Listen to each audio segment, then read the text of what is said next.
announced, the one way the government pays the minimum wage? You mean the new one that we just announced? Yes. Okay.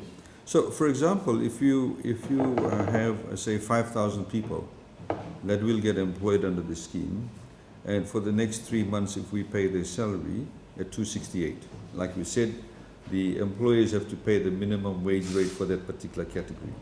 So, if somebody, say, hires a cashier at a supermarket, the minimum wage for cashier is $3.12. I know some supermarkets are paying, a lot higher than that. So they'll pay the difference. So if we pay the 268, 5,000 people at 3 months, it will cost us $6.4 million.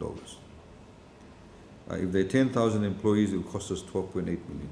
If there are 15,000 employees, it will cost us $19.2 million. So as we said, the first lot is for 3 months, and then of course we'll carry out an assessment. Of course, in the meantime, should, for example, borders open or partially open, it will have an impact in respect of the various measures we put in place to provide an employment benefit. And with the Nadi taxi drivers, how will you assess? Well, it's very easy because they are all registered there. They cannot drive anywhere else. We know exactly from Airports Fiji Limited who they are, and we also know they're not getting many runs too. So just for clarification, it's 268 flat rate, the subsidy that government is providing? Yes, that's the minimum wage rate that we are providing. So, like we said, that if somebody, I've got like a tradesman, class 1, the hourly rate is $4.30 an hour.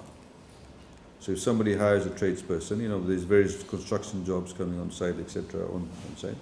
So they'll pay, the employer will pay the difference between 268 and 430. So essentially, it makes it easier for the employers to hire people.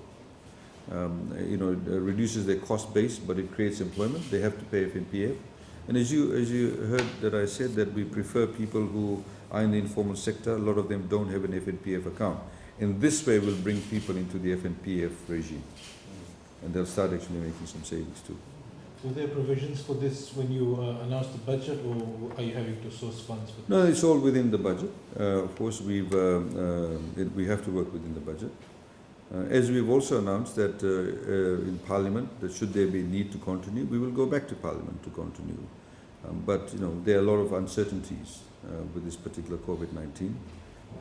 There are things like vaccines. There are things like, of course, borders opening up.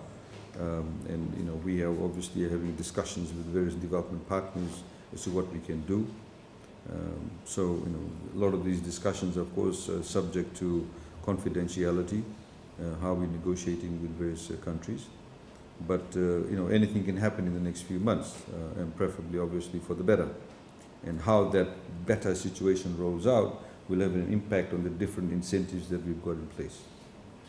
Just to be clear, this will not be for employees who are already in employment, so for new. It's all for new, That's why we set a cut-off date as of 30th of September, because we know exactly when it's being filed. With FRCS, with FNPF, we know exactly what's being done.